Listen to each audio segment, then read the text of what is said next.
Like so many of those who were close to the boss, he was allowed to produce a film. Boss के करीब जितने भी लोग थे ना, बॉस को सबने फिल्म प्रोड्यूस करने का मौका दिया, और ऐसा ही मौका किसको दिया? लॉयर को. एंड दो lot of raw stock and pancake were used on it. और इस फिल्म के निर्माण में, शूटिंग में खूब सारा रॉ स्टॉक यूज किया गया. बच्चों, रॉ स्टॉक का मतलब होता है एक मूवी को शूट करने के लिए जो जो सामग्री चाहिए होती है, जो जो मटेरियल चाहिए होता है, उसे हम क्या बोलते हैं? Raw stock. ठीक है. एंड पैनकेक का मतलब तो आपको पता ही है. इन सब का प्रयोग इस पर किया गया. Not much came out of the film. इस फिल्म से कोई ज्यादा लाभ नहीं हुआ, मतलब ये फिल्म फ्लॉप रही, इसमें कोई सफलता नहीं मिली. Then one day the boss close down the story department. और एक दिन बॉस ने स्टोरी डिपार्टमेंट को क्लोज डाउन कर दिया. And this was perhaps the only instance in all human history where a lawyer lost his job because the poets were asked to go home. और मानव इतिहास में ये एकमात्र ऐसा इंस्टांस यानी एग्जाम्पल होगा, उदाहरण होगा, जहां पर स्टोरी डिपार्टमेंट क्लोज करने पर पोएट्स को घर जाने के लिए कहा गया, और पोएट्स के घर जाने की वजह से किसकी जॉब चली गई? जी हाँ, लॉयर की. क्या मतलब हुआ इसका? ये मतलब हुआ कि अशोकामित्रन कहता है कि इतिहास में अपने आप में ये एकमात्र ऐसा एग्जाम्पल होगा जहां पे जब पोएट्स को घर जाने के लिए कहा, यानी पोएट्स को नौकरी से निकाला गया, तो उस समय किसकी जॉब भी चली गई उन सबके साथ? जी हाँ, लॉयर की. Right. Gemini Studios was the favorite haunt of poets like S.D.S. Yogiar, Sangu Subramanyam, Krishna Sastry and Harindranath Chattopadhyay. बच्चों, ये कुछ पोएट्स के नाम हैं, जाने माने पोएट्स हैं. ठीक है बच्चों, अशोकामित्रन कहता है कि इन सभी पोएट्स के लिए ये जो जगह थी, यानी जेमिनी स्टूडियोज, उनके लिए ये उनका फेवरेट मतलब मनपसंद हॉन्ट हुआ करता था. हॉन्ट का यहाँ पे अर्थ है अ प्लेस फॉर सोशलाइजिंग, यानी सोशलाइजिंग करने की एक जगह जहां पे सभी लोग आकर के एक दूसरे से मिलते हैं, सोशलाइज होते हैं. होम यानी घर भी हो सकता है इसका अर्थ. ठीक है. क्यों? क्योंकि it had an excellent mess. इसके अंदर एक बहुत ही जबरदस्त, बहुत ही शानदार सी मेस हुआ करती थी. मेस का मतलब होता है कैंटीन और पैंट्री. ठीक है, आपके स्कूल्स में भी होती है. Which supplied good coffee at all times of the day and for most part of the night. ये कैंटीन इनको पूरा दिन भर अच्छी कॉफी उपलब्ध कराती थी, पीने के लिए सप्लाई करती थी. And for most part of the night, और रात में भी जब इन्हें आवश्यकता होती थी तो इन्हें यहाँ पे कॉफी पीने को मिल जाती थी. Those were the days when Congress rule meant prohibition. ये उन दिनों की बात है जब कांग्रेस के रूल यानी कांग्रेस के शासन का अर्थ था मनाही, प्रोहिबिशन, यानी you are not allowed to socialise और हैविंग अ पब्लिक गैदरिंग. ठीक है. तो इस प्रकार की सोशल गैदरिंग और साथ में एक कप कॉफी, ये इन लोगों के लिए राज और मतलब वास्तव में एक सेटिस्फाई करने वाला, एक संतुष्टि देने वाला एंटरटेनमेंट यानी मनोरंजन था, आनंद था. Barring the office boy and a couple of clerk. Barring का मतलब होता है एक्सेप्ट, यानी के अलावा. किन के अलावा? ऑफिस बॉयज के अलावा और कुछ क्लर्क्स के अलावा. Everybody else at the studios radiated leisure. जितने भी लोग स्टूडियोज में थे उनके लिए यहाँ पर आना, यहाँ पे एकत्रित होना, उनके लिए ये क्या था? एक एनर्जी देने वाला. रेडिएटेड मतलब क्या होता है? एनर्जी देने वाला. लेजर मतलब होता है फ्री टाइम. ठीक है. अ प्री रेक्विजिट फॉर पोएट्री, यानी अगर राइटर्स को पोएट्री करनी है, पोएट्री लिखनी है, न्यू थॉट्स अपने माइंड में लाने हैं, सोचना है, तो उसकी प्री रेक्विजिट क्या है? दो चीजें. एक तो उनको यहाँ पे क्या मिलेगा? एनर्जी मिलेगी, because they will be having coffee all the time, and also they require free time. तो दोनों चीजें यहाँ पे इनके पास थी, तो इसलिए ये जगह इनका एक फेवरेट हॉन्ट थी. समझ आई बात आपको? ठीक है. Most of them were khadi and worship Gandhi ji. इनमें से अधिकतर लोग कौन से वस्त्र पहना करते थे? खादी के वस्त्र पहना करते थे. और वो किसकी पूजा किया करते थे? गांधी जी की. गांधी जी के फॉलोअर्स थे. But beyond that they hadn't the faintest appreciation for political thought of any kind.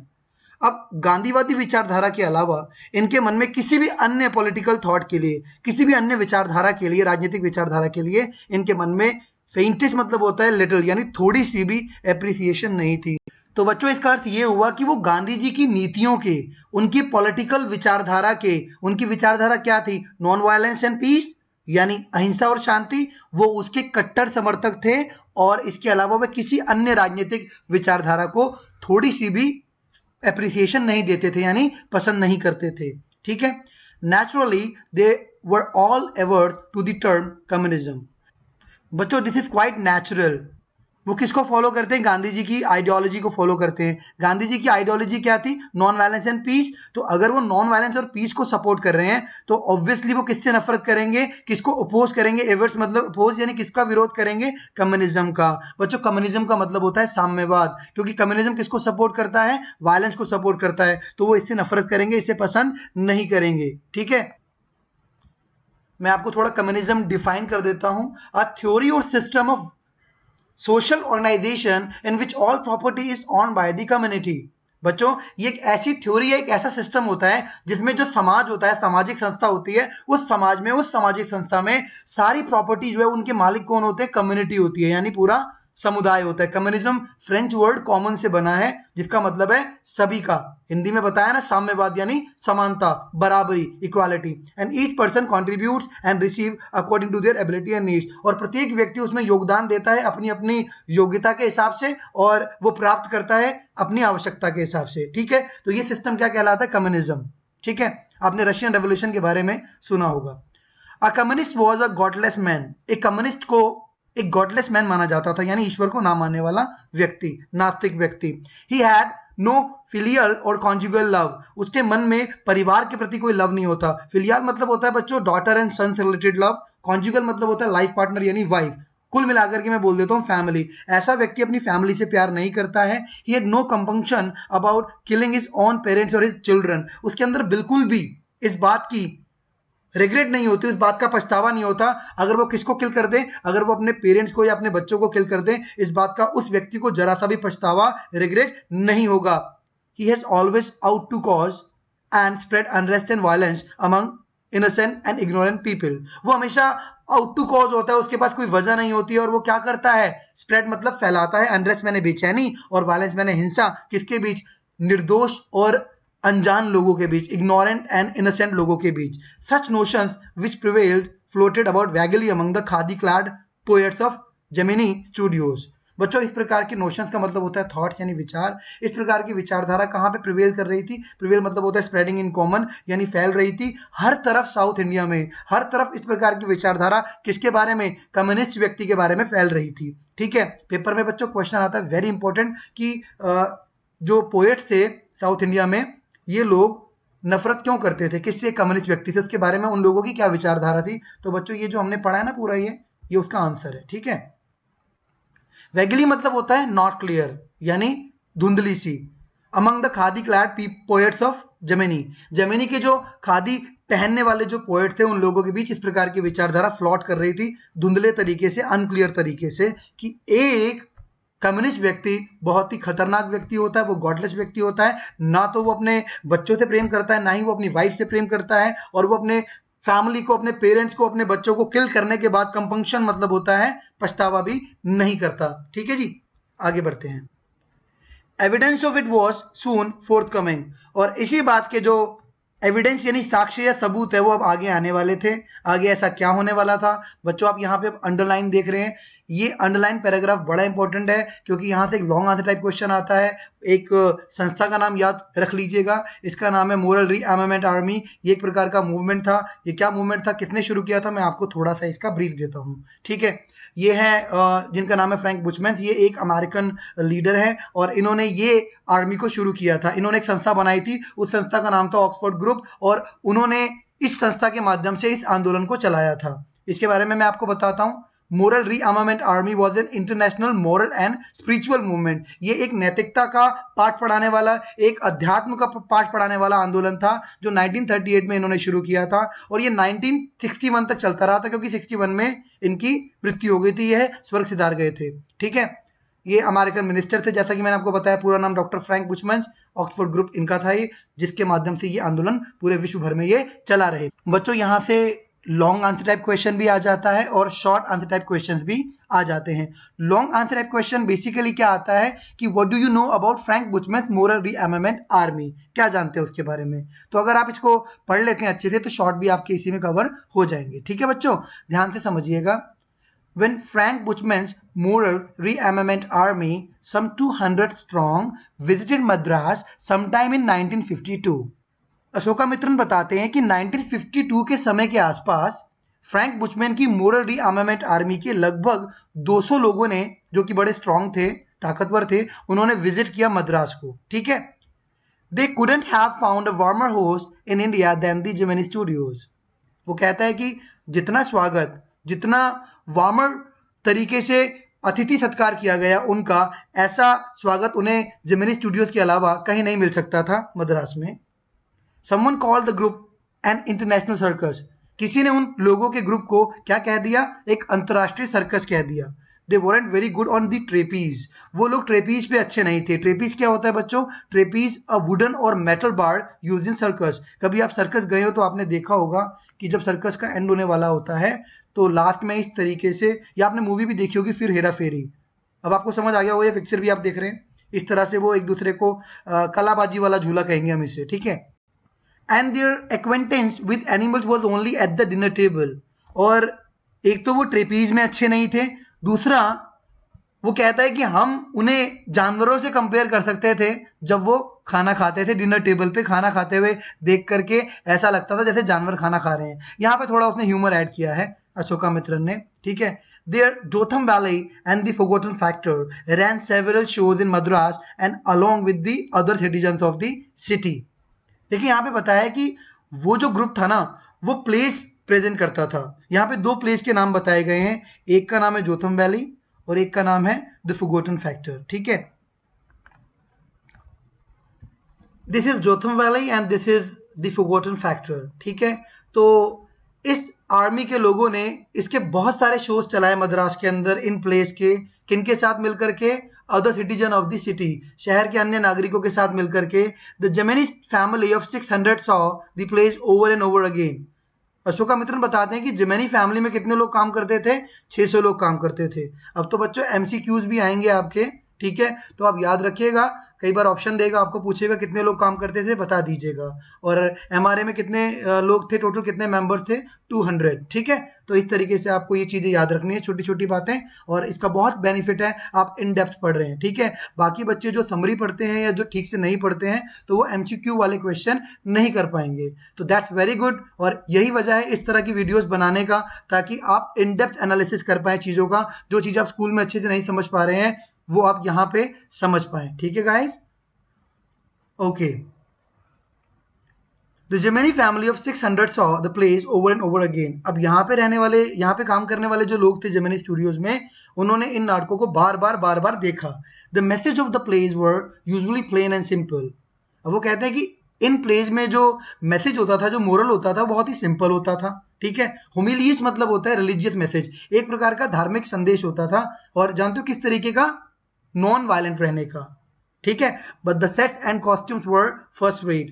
पर इसके जो इन प्लेस में जो कैरेक्टर्स होते थे, जो सेट और कॉस्ट्यूम्स हुआ करते थे, उन कैरेक्टर्स के जो कॉस्ट्यूम हुआ करते थे या वहां का जो सेट हुआ करता था, वो बहुत ही अव्वल दर्जे का, फर्स्ट क्वालिटी का हुआ करता था। ठीक है, फर्स्ट रेट का हुआ करता था। Madras and the Tamil drama community वर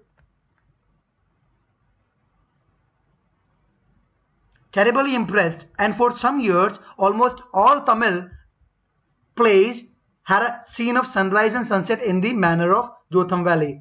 अब यहाँ पे जो मद्रास और तमिल ड्रामा कंपनीज थी, ये लोग इतने इंप्रेस हुए इनके प्लेस को प्रेजेंट करने के तरीके से, उन्होंने इनके प्लेस के प्रेजेंट करने के तरीके को कॉपी किया। कैसे? कि भाई एक बेयर स्टेज होता था, एक खाली स्टेज, उसमें पहले प्रोग्राम स्टार्ट करने से पहले, प्ले स्टार्ट करने से पहले सनराइज का सीन दिखाया जाता था और उसके बाद सनसेट का। ठीक है, and sunset in the manner of Jotham valley with a bare stage, a white background curtain and a tune played on the flute. एक white background वाला कर्टन हुआ करता था, बैकग्राउंड में मतलब white कर्टन हुआ करता था, और जब प्रोग्राम स्टार्ट होता था तो पीछे से क्या चलती थी? फ्लूट की, मतलब बांसुरी की क्या चलती थी? म्यूजिक चलता था। ठीक है,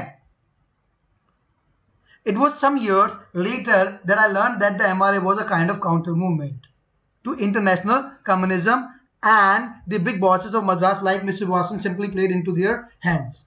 अब यहाँ पे अशोका मित्रन बताते हैं कि कुछ वर्षों बाद मुझे ये पता लगा कि ये जो एमआरए था ना, ये मोरल रीआर्मामेंट आर्मी के जो लोग आए थे और इस प्रकार के जो प्रोग्राम दिखा रहे थे, जो नॉन वायलेंस पर आधारित थे, ये अपने आप में एक काउंटर मूवमेंट था, मतलब एक विरोधी आंदोलन था। किसके अगेंस्ट था ये? अंतरराष्ट्रीय साम्यवाद के अगेंस्ट था, ये अंतरराष्ट्रीय कम्युनिज्म के अगेंस्ट था। And the big bosses of Madras like mister Watson simply played into their hands. और वो ये कहते हैं कि बिग बॉसेस, जैसे हमारे बॉसेस की बात हो रही है वाटसन की, ऐसे बहुत सारे लोग जिन लोगों ने इन्हें सपोर्ट किया, वो उनके हाथों का एक तरीके से खिलौना बन गए थे, या उनके हाथों में वो खेले थे। यानी उन्होंने अपना मकसद पूरा किया था इन लोगों के माध्यम से। ऐसा किसका मानना है? अशोका मित्रन का। I am not sure however that this was Indeed the case. वो कहता मुझे नहीं पता कि वजह यही थी, क्या यही वजह थी, इस बात को लेकर के वो श्योर नहीं है। For the unchangeable aspect of these big bosses and their enterprises remain the same. क्यों? क्योंकि जो हमारे बॉसेस थे, उनके जो एंटरप्राइजेस का मतलब होता है प्रोजेक्ट्स एंड एक्टिविटीज, आगे की जो प्रोजेक्ट्स एंड एक्टिविटीज थी वो क्या रहे? सेम रहे। ये उनके काम का एक अनचेंजेबल एस्पेक्ट्स था। मतलब यहाँ पे एस्पेक्ट्स का मतलब है क्वालिटीज, यानी उनका काम करने का तरीका वही रहा और उनके प्रोजेक्ट्स एंड एक्टिविटीज वही रहे। ठीक है। एमआरए और नो एमआरए, इंटरनेशनल कम्युनिज्म और नो इंटरनेशनल कम्युनिज्म। अब एमआरए चाहे आया या ना भी आता, अंतरराष्ट्रीय साम्यवाद विश्व में उत्पन्न होता या ना भी होता, लेकिन हमारे बॉसेस का काम करने का तरीका, उनकी क्वालिटीज और उनके प्रोजेक्ट्स जो है वो सेम ही रहे। ठीक है। अभी भी वो यहाँ डाउटफुल है कि वाकई में काउंटर मूवमेंट था या नहीं था, या हमारे बॉसेस उनके हाथों की कठपुतली यानी पपेट्स बने या नहीं बने। ठीक है। The staff of Gemini Studios had a nice time hosting 200 people of all hues and sizes of at least 20 nationality। वो कहता है जो भी हुआ, लेकिन जेमिनी स्टूडियोज में काम करने वाले लोगों को किनका स्वागत करके बड़ा मजा आया? Had a nice time hosting 200 people of all huge and sizes of at least 20 nationalities. यानी 20 देशों से आए हुए, लगभग 20 देशों से आए हुए इन 200 लोगों का, जो कि अलग अलग ह्यूज मतलब अलग अलग कलर्स के, और साइजेस मतलब अलग अलग आकार के, इन सभी लोगों का स्वागत करके जेमिनी स्टूडियोज के स्टाफ को बड़ा ही आनंद आया, बड़ा ही मजा आया। It was such a change from the usual collection of crowd players waiting to be slapped with thick layers of makeup by the office boy in the makeup department। अब इन लोगों के लिए यहाँ पे क्या फायदा हुआ पता है? पहले इनको क्राउड शूटिंग के लिए भीड़ कहाँ से बुलानी पड़ती थी? लोकल तमिल्स की बुलानी पड़ती थी, भीड़ इकट्ठा करने के लिए, ताकि भीड़ के दृश्य को दर्शाया जाए मूवी के अंदर, फिल्म के अंदर। लेकिन अब इन्हें भीड़ बाहर से नहीं बुलानी पड़ती थी, इनके लिए तो यहाँ पर भीड़ अवेलेबल थी। यानी ये जो लोग अवेलेबल थे, 200 लोग अलग अलग कंट्रीज के, ये भीड़ यहाँ पे अवेलेबल थी। और ये लोग भी बड़े इच्छुक थे, बहुत ही इन्हें भी आनंद आता था भीड़ की शूटिंग में भी। और ये लोग इंतजार करते थे कि कब इनके फेस पर क्या किया जाए, पोता जाए, क्या? Slap with thick layers of makeup, यानी मेकअप की एक मोटी परत इनके फेस पर चढ़ाई जाए। किसके द्वारा? ऑफिस बॉय के द्वारा, जो कहां पे काम करता था? Makeup department of Gemini studios. Right? समझ आ रहा है आपको? वेरी गुड, बहुत बढ़िया से पढ़ रहे हैं आप, ध्यान से पढ़िए आगे भी। A few months later, कुछ महीनों बाद, the telephone lines of the big bosses of Madras burst and once again we at Gemini Studios cleared a whole shooting stage to welcome another visitor। अब भाई अगला कैरेक्टर आएगा story का, बहुत ही important character. ठीक है, ध्यान से समझिएगा। अब ये वाला कैरेक्टर अशोका मित्रन के साथ स्टोरी के एंड तक जाएगा। फाइन। वो कहता है कि कुछ महीनों बाद टेलीफोन लाइंस दोबारा से बजना शुरू होगी। बज मतलब रिंग, बजना शुरू हो गई वंस अगेन, दोबारा जेमिनी स्टूडियोज में। और उसके बाद दोबारा से पूरा का पूरा शूटिंग स्टेज जो है वो क्लियर किया गया, सफाई की गई, साफ किया गया, ताकि किसका स्वागत किया जा सके? एक अन्य आगंतुक का, एक अन्य विजिटर का, एक अन्य मेहमान का। All they said was that he was a poet. वो कहता है कि सभी लोग केवल यही कह रहे थे, सभी ने यही कहा कि वह एक पोएट है, एक कवि है जो इंग्लैंड से आएगा। The only poets from England the simple Gemini staff knew or heard of were Wordsworth and Tennyson। वो कहता है कि जेमिनी स्टूडियो में काम करने वाला जो सिंपल स्टाफ था, उन्होंने हद से हद किन के बारे में सुना हुआ था? किन इंग्लैंड के कवियों के बारे में सुना हुआ था? वॉर्ड्सवर्थ और टेनिसन के बारे में। ठीक है।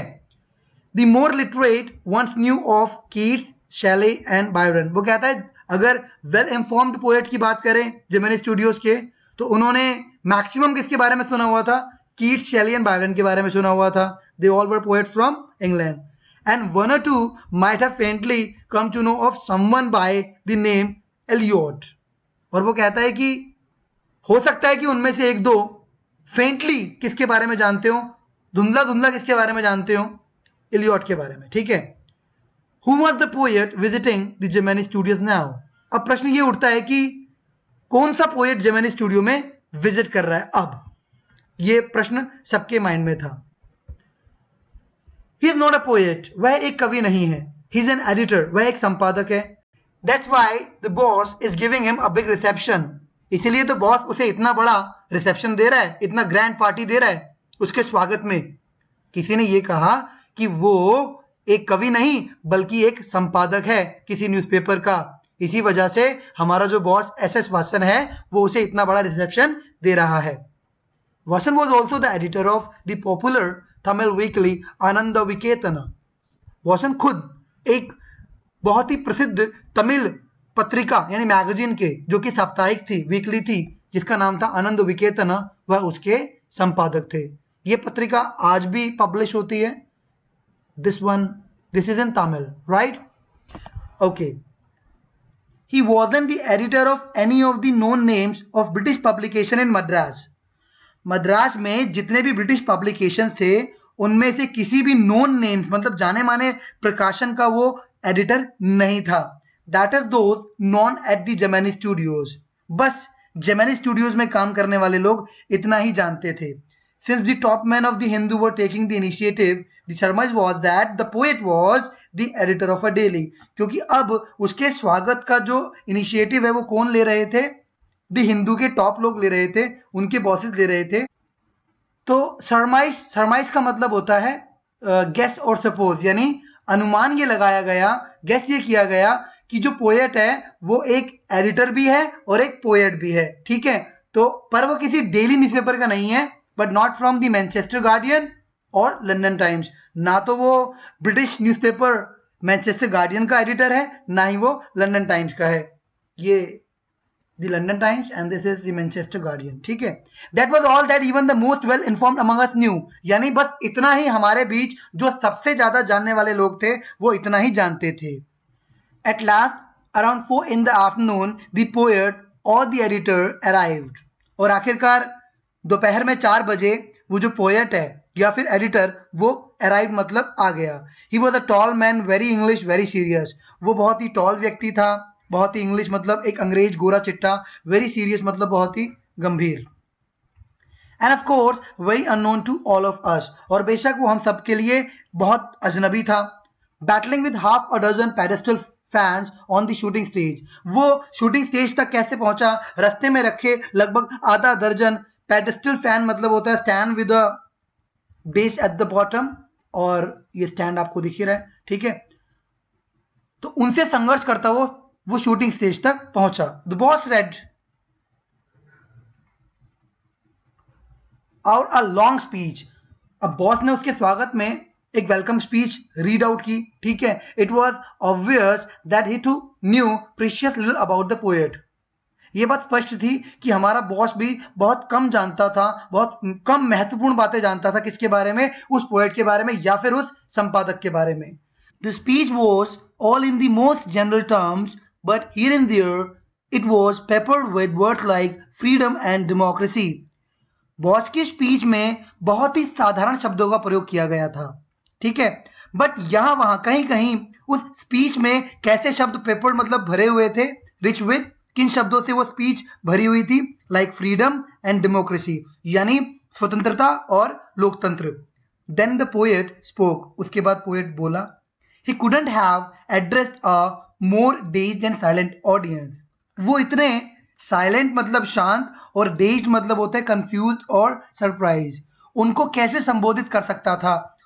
जो वहां पे ऑडियंस थे, यानी ये बात हो रही है जेमिनी स्टूडियोज के स्टाफ के लोगों की, वो लोग बहुत ही हैरान अवस्था में वहां पे खड़े हुए थे, बहुत ही कंफ्यूज थे और बिल्कुल शांत थे। वो कैसे उनको संबोधन कर सकता था? नो वन न्यू, कोई नहीं जानता था what he was talking about, वो किसके बारे में बात कर रहा था।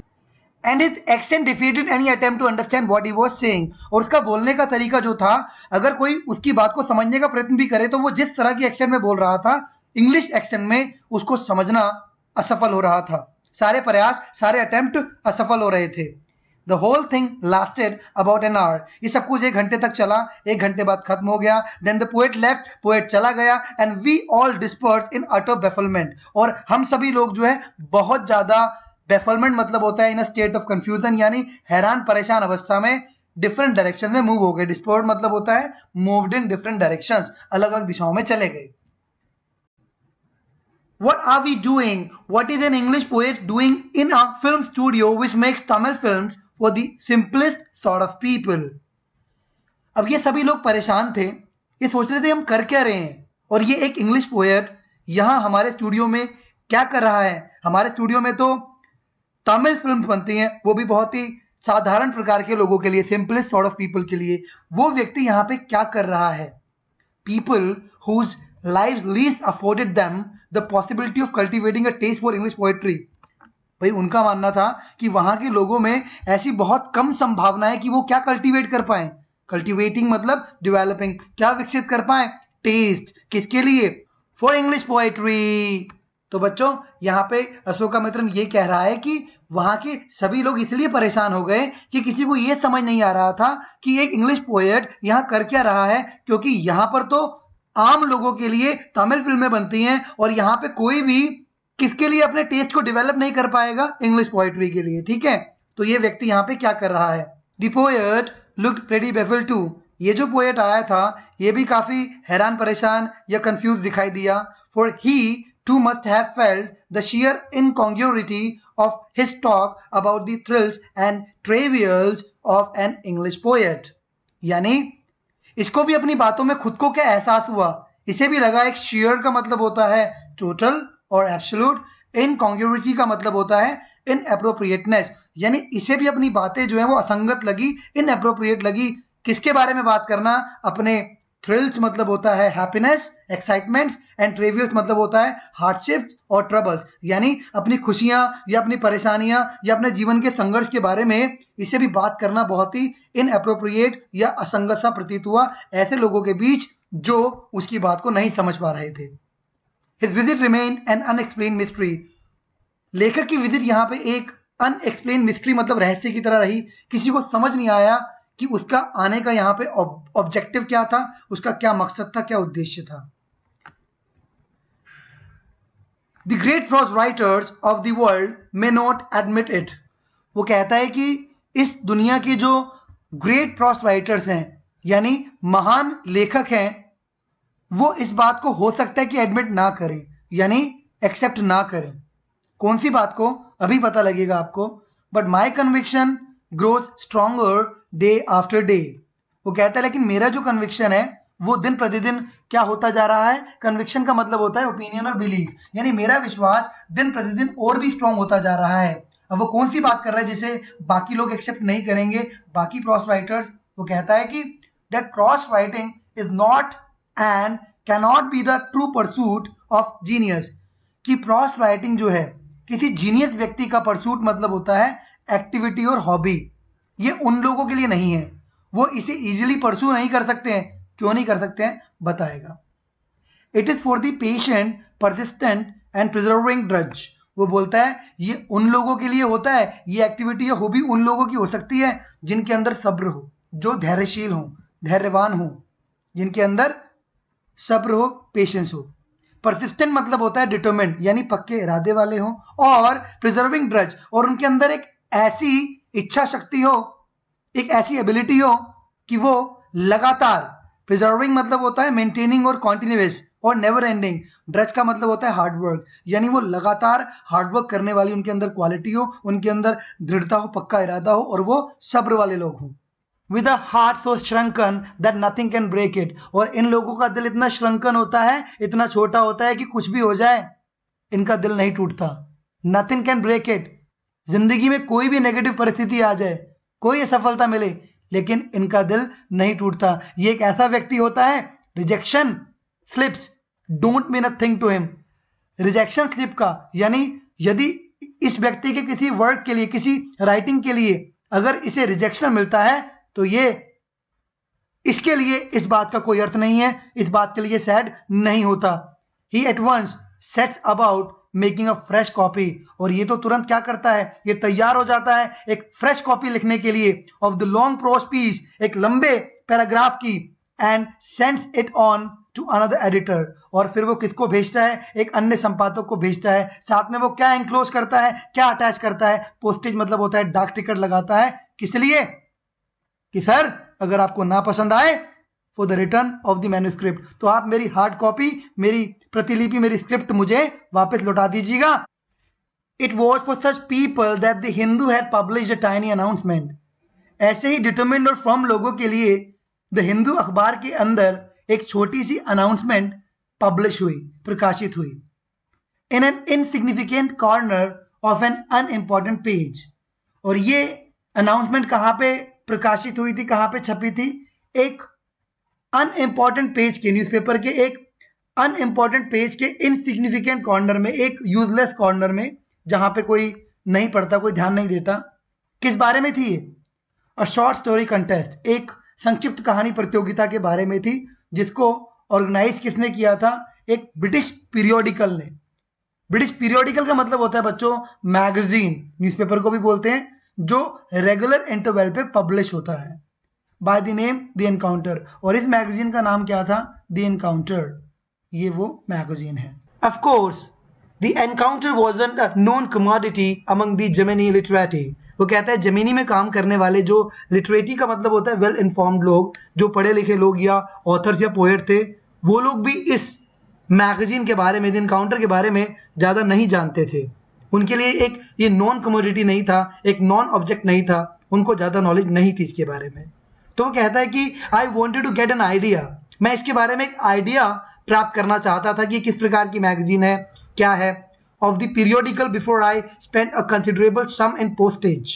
वो कहता है कि इससे पहले मैं पोस्टेज खरीद के लाऊं, उसके ऊपर कंसिडरेबल सम खर्च करूं, यानी थोड़ा पैसा खर्च करूं, हैंडसम अमाउंट खर्च करूं, उससे पहले मैं इस पीरियोडिकल के बारे में, इस मैगजीन के बारे में कुछ इन्फॉर्मेशन प्राप्त कर लेना चाहता था। यहाँ पर अपनी मैन्युस्क्रिप्ट मतलब होता है अपनी एंट्री भेजने से पहले, अपनी लिखित शॉर्ट स्टोरी भेजने से पहले।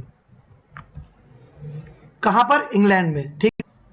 इन those days the British council library had an entrance with no long winded sign boards and notices to make you feel you were snaking into a forbidden area. Ashokamitran कह रहे हैं ये वो दिन थे जब ब्रिटिशर्स हमारे ऊपर रूल कर रहे थे। जनरली सभी जगह पर भारतीयों का जाना अलाउड नहीं होता था, लेकिन वो कहते हैं कि उन दिनों ब्रिटिश काउंसिल जो लाइब्रेरी हुआ करती थी, वहां पर आप आराम से जा सकते थे। वहां पर ऐसा कोई बोर्ड नहीं लगा हुआ था, ऐसा कोई नोटिस नहीं लगा हुआ था जिसपे ये लिखा हो कि यहाँ पे आना फॉरबिडन है, मतलब रिस्ट्रिक्टेड है। फॉरबिडन का मतलब होता है रिस्ट्रिक्टेड और प्रोहिबिटेड, यानी इस तरह का साइन होता है, डू नॉट एंटर, प्रवेश निषेध, आपने हिंदी में पढ़ा होगा, डू नॉट एंटर, ये साइन होता है उसका, ठीक है। रेस्ट्रिक्टेड एरिया में चुपके से प्रवेश कर जाना, स्नीकिंग इनटू का मतलब होता है मूविंग सीक्रेटली, यानी बिना अनुमति के, बिना परमिशन के चुपके से घुस जाना। इस तरह के बोर्ड नहीं लगे होते थे, आप आराम से जा सकते थे। And there were copies of the Encounter lying about in various degrees of freshness, almost untouched by readers. जब वो वहां पहुंचा, उसने लाइब्रेरी में एंटर किया, तो उसने पाया कि वहां पर इस मैगजीन की, द एनकाउंटर की बहुत सारी जो है वो क्या पड़ी हुई थी, फ्रेश कॉपीज पड़ी हुई थी, ऑलमोस्ट उसे किसी ने भी टच नहीं किया था, ठीक है। When I read the editor's name I heard a bell ringing in my shrunken heart. वो कहता है जैसे ही मैंने उस मैगजीन को उठाया और उसके ऊपर उसके एडिटर का नाम पढ़ा, उसके संपादक का नाम पढ़ा, वो कहता है मेरे श्रंकन हार्ट में, मेरे छोटे से दिल में एक बेल बज गई, एक घंटी बज गई। मतलब उसका दिल जोर से धड़का। क्यों धड़का भाई उसका दिल जोर से, ऐसा क्या देख लिया था उसने। It was the poet who had visited the Gemini Studios. वो कहता है कि ये नाम जब मैंने पढ़ा, द एनकाउंटर मैगजीन के एडिटर का नाम, तो मैंने पाया ये तो वही पोएट था जिसने किसको विजिट किया था, हमारे स्टूडियोज को। I felt like I had found a long lost brother. मुझे ऐसा लगा जैसे मेरा खोया हुआ कोई भाई मिल गया हो, जो कई सालों पहले बिछड़ गया हो और मुझे मिल गया हो अचानक से। And I sang as I seal the envelope and wrote out his address. मैंने अपनी स्टोरी भेजने के लिए उसके एनवलप को सील किया, और जब मैं उसका एड्रेस लिख रहा था तो मैंने ना गाना गाया, आई सैंग। और वो ये भी कहता है I felt that he too would be singing the same song. मैंने महसूस किया कि वो भी यही वाला गाना गा रहा होगा, same song at the same time, इसी समय। Long lost brothers of Indian films discover each other by singing the same song in the first reel and in the final reel of the film. अब वो अपनी story को Indian films की story से जोड़ रहा है। वो बता रहा है कि जैसे इंडियन फिल्म्स में क्या होता है, पहली रील के अंदर एक फैमिली दिखाते हैं जो बहुत ही खुश होती है, उसमें 2 ब्रदर्स होते हैं, पेरेंट्स होते हैं उनके, और उनकी ज़िंदगी बहुत ही हैप्पी चल रही होती है, खुशहाल ज़िंदगी। अचानक उनकी ज़िंदगी पे क्या होता है, मुसीबतों का पहाड़ टूट पड़ता है और फिर वो फैमिली क्या हो जाती है, बिछड़ जाती है। अब होता क्या है कि पूरी मूवी जब खत्म होने वाली होती है, फाइनल रील में पहुंचती है, तो वहां पर अचानक वो सेम सॉन्ग गा रहे होते हैं और उस सॉन्ग को गा करके वो एक दूसरे को पहचान लेते हैं। तो अब वो इस स्टोरी को अपने साथ रिलेट कर रहा है कि जब मैं ये वाला गाना गा रहा हूं तो स्टीफन स्पेंडर भी वहां इंग्लैंड में यही वाला गाना गा रहा होगा, हम दोनों बिछड़े हुए भाई हैं और अब हमारा रीयूनियन हो गया। स्टीफन स्पेंडर, जी हाँ, उसका नाम क्या था, स्टीफन स्पेंडर। ये नाम तो आपने पहले भी सुना होगा, नहीं सुना? मैं याद दिलाता हूँ। अगर आपने पोइट्री पढ़ी है, पोएम का नाम है elementary school classroom in a slum, written by Stephen Spender. अगर पढ़ी है तो बहुत अच्छी बात है, नाम याद रखिए। पोएम का और पोएट का नाम आपको पता होना चाहिए, और अगर नहीं पढ़ी तो यूट्यूब चैनल पे अवेलेबल है हमारे, आप वहाँ से पढ़ लीजिएगा, ठीक है? हो सका तो मैं लिंक भी दे दूंगा इसका डिस्क्रिप्शन में।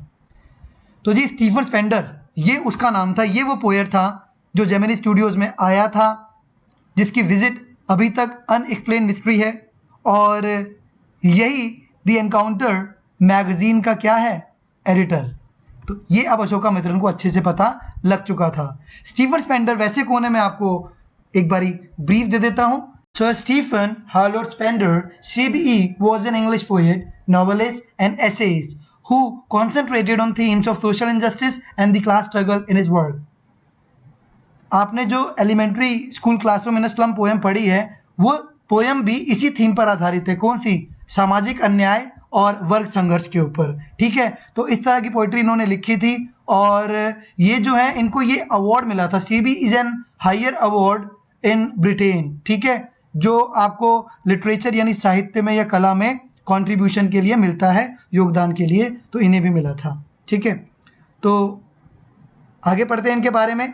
दैट वॉज हिज नेम, ये उनका नाम था। इन ईयर्स लेटर, और कई वर्षों बाद, when I was out of Gemini Studios. अब अशोका मित्रन बता रहे हैं कि जब कई वर्ष बीत गए इन सब बातों को, जब वह जेमिनी स्टूडियोज में काम नहीं कर रहे थे, वो कहते हैं कि आई हैड मच टाइम, मेरे पास टाइम तो बहुत था, बट नॉट मच मनी, पर पैसा नहीं था मेरे पास ज़्यादा। भाई ऑब्वियसली जब बंदा बेरोजगार होता है तो पैसा होता ही नहीं उसके पास।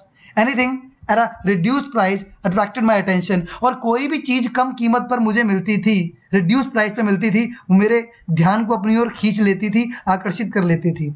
On the footpath in the front of the Madras mount road post office, वो कहता है मद्रास में जो माउंट रोड पोस्ट ऑफिस है उसकी फुटपाथ पर there was a pile of brand new books, वहां पर पूरा का पूरा पाइल मतलब ढेर पड़ा हुआ था, बिल्कुल ब्रांड न्यू बुक्स का, बिल्कुल नई किताबों का, फॉर 50 पैसा ईच, और प्रत्येक की कीमत कितनी थी, 50 पैसे।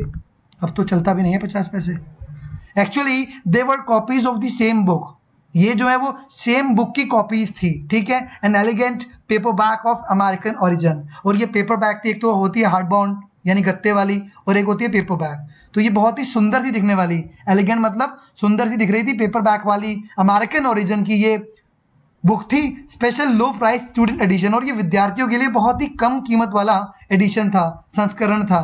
In connection with the 50th anniversary of Russian revolution, और इसका संदर्भ किससे था? इसका संदर्भ था रशियन रेवोल्यूशन की 50वीं वर्षगांठ से, ठीक है? रूस में जो क्रांति हुई थी, जिसे हम रशियन रेवोल्यूशन बोलते हैं, वही कम्युनिज्म वाली क्रांति। आई पेड 50 पैसा and picked up a copy of book, मैंने 50 पैसे पे किए और बुक की एक कॉपी मैंने पिकअप कर ली यानी खरीद ली। और बुक का टाइटल था the god that had failed, वह ईश्वर जो असफल हो गया। 6 eminent man of letters in 6 separate essays. अब इस बुक के अंदर 6 अलग अलग राइटर्स हैं, ऑथर्स हैं। एमिनेंट मतलब होता है बहुत ही फेमस, प्रसिद्ध। मैन ऑफ लेटर्स मतलब राइटर्स को बोलते हैं, लेखकों को बोलते हैं। तो ये 6 बहुत ही प्रसिद्ध लेखक थे जिनके अलग अलग 6 निबंध थे। Describe their journeys into communism and their disillusion return. और इस बुक के अंदर निबंध का जो टॉपिक था वो क्या था? कम्युनिज्म, यानी इन राइटर्स ने कम्युनिज्म को पहले बहुत ही एक अच्छा आइडियोलॉजी माना था, एक बहुत ही अच्छी विचारधारा माना था साम्यवाद को। लेकिन बाद में जब इन्होंने पाया कि ये बहुत ही घातक है, बहुत ही खतरनाक है, ये एक सभ्य समाज को नष्ट कर सकता है, जैसा कि रशियन रेवोल्यूशन का एंड क्या हुआ 1992 में, सभी कंट्रीज क्या हो गए, जो जिनको मिलकर के सोवियत यूनियन बना था वो सब क्या हो गया, डिसइंटीग्रेट हो गया, वो टूट गया, विखंडन हो गया उनका, है ना, क्योंकि ये कामयाब नहीं हुआ। तो इन लेखकों ने पहले तो इस पद्धति को, इस आइडियोलॉजी को बहुत अच्छा माना था, लेकिन बाद में जब इस धीरे धीरे समय बीता और पता लगा कि ये बहुत ही घातक हो सकती है, बहुत ही कैटास्ट्रॉफिक हो सकती है, तो फिर उनको समझ आया कि ये अच्छी नहीं है समाज के लिए, और फिर वो वहां से डिसइल्यूजन रिटर्न, मतलब होता है डिसअपॉइंटेड होकर के, निराश होकर के लौट आए। मतलब उन्हें ये लगा कि ये जो आइडियोलॉजी है वो विश्व के लिए एक बहुत ही उत्तम आइडियोलॉजी है, समाज इसी तरीके से चलना चाहिए। लेकिन बाद में पता लगा कि अगर ये तानाशाही हो जाती है, अगर ये डिक्टेटरशिप में आ जाती है, तो ये समाज को नष्ट कर सकती है, और इसीलिए इन्होंने इसे बाद में बुरा माना। तो ये अलग अलग 6 राइटर्स थे, इनके नाम लिखे हुए हैं। नाम क्या है, Andre Gide, Richard Wright, Ignazio Silone, Arthur Koestler, Louis Fischer. Louis Fischer का भी आपने एक लेसन पढ़ा है, नहीं पढ़ा तो पढ़ लीजिएगा। इंडिगो अवेलेबल है, गांधी जी के ऊपर आधारित है, और गांधी जी से जब ये मिले थे तो इन्होंने गांधी जी की लाइफ पर वो पूरा लेसन लिखा था, वो राइटर यही हैं। एंड स्टीफन स्पेंडर, ठीक है जी, लास्ट वाले हमारे स्टीफन स्पेंडर। सडनली, फोटोग्राफ तो देख ली होगी आपने इनकी, ये रहे, स्मार्ट बंदे हैं बिल्कुल, handsome man. Stephen Spender, suddenly the book assumed tremendous मतलब होता है ग्रेट, बहुत ज्यादा सिग्निफिकेंस। अब जब राइटर ने यानी अशोका मित्रा ने स्टीफन स्पेंडर का नाम पढ़ा, तो उनके लिए पुस्तक जो है बहुत ही महत्वपूर्ण लगने लगी, बहुत ही सिग्निफिकेंस वाली लगने लगी उन्हें, important. Stephen Spender, the poet who had visited Gemini Studios. अब उसे याद आया ये वही पोएट था, और ये वही पोएट जो जेमिनी स्टूडियो में आया, जो द एनकाउंटर मैगजीन का एडिटर भी था, वो इस बुक में लिखे गए एसेज में से एक का राइटर था, ऑथर था। In a moment I felt a dark chamber of my mind lit up by a hazy illumination. वो कहता है अगले ही क्षण, इन अ मोमेंट, एक ही क्षण में मैंने क्या महसूस किया, मेरे दिमाग का जो डार्क चैम्बर है ना, उसके अंदर धुंधली सी रोशनी उत्पन्न हुई। डार्क चैम्बर में, एक अंधकारमय कक्ष में अचानक, वो कहते हैं ना दिमाग की बत्ती जल गई, उसके दिमाग की बत्ती जल गई। बाय हैजी मतलब होता है क्लाउडी या ब्लरी, मतलब अस्पष्ट यानी धुंधली। इल्यूमिनेशन मतलब होता है रे या लाइट, यानी रोशनी या किरण। अचानक दिमाग में एक बत्ती सी जल गई, उसकी क्या? The reaction to Stephen Spender at Gemini Studios was no longer a mystery. अब वो समझ गया क्या, कि जेमिनी स्टूडियो में जो ये पोएट आया था, और वहां पर आकर के जो भी इसने कहा, या उसका जो रिएक्शन था, वो अब एक रहस्य नहीं रह गया था। अब ये मिस्ट्री खुलने वाली है, ध्यान से समझिएगा। अब ये रहस्य नहीं रहा था। कैसे? The boss of the Gemini Studios may not have much to do with Spender's poetry. वो कहता है हमारा जो बॉस था जेमिनी स्टूडियो का, एस वासन, उसका स्टीफन स्पेंडर की पोएट्री से कुछ लेना देना हो या ना हो, but not with this God that failed. पर उसका लेना देना एक चीज से जरूर था। किससे? God that failed. गॉड का मतलब कम्युनिज्म यानी साम्यवाद, जो क्या हो गया, असफल हो गया। यानी हमारा बॉस चाहता था कि ये जो पोएट है, या ये जो राइटर है, जिसने पहले साम्यवाद को एक बहुत अच्छा माना, गॉड माना, उसको वर्शिप किया, यानी उनके हिसाब से सोशल जस्टिस के लिए इससे बढ़िया प्रणाली कोई नहीं हो सकती थी, जहां पे सब बराबर हो, जहां पे सब समान हो। जो पोएट सोशल इनजस्टिस की बात करता है, जो पोएट क्लास इक्वालिटीज की बात करता है, उस पोएट ने ही बाद में इसको तिरस्कार कर दिया, इस गॉड को अस्वीकार कर दिया, और ये गॉड फेल हो गया, ऐसा उसका मानना था। क्योंकि ये वह शासन प्रणाली है जिससे कोई भी सभ्य समाज बर्बाद हो सकता है। समझ आई बात या नहीं आई? क्योंकि यहां पर फिर क्या होती है, बहुत हिंसा होती है। बराबरी के हक के लिए गरीब उठ जाता है और अमीर की हत्या करके उसकी संपत्ति को छीन लेता है। तो ऐसा ही मैसेज कहीं ना कहीं बॉस देना चाहता था। कहां पर? हमारे स्टूडियोज में जितने भी लोग काम करते थे उनको। और इसीलिए उसने उसे इनवाइट किया था। कहां पर?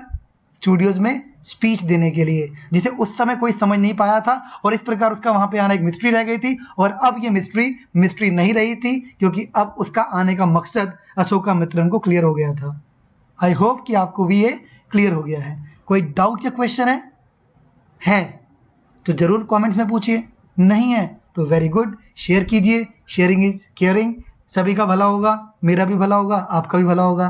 Thank you so much for reading this chapter so beautifully, so deeply and being with me. तो मिलते हैं नेक्स्ट वीडियो में। Have a nice time.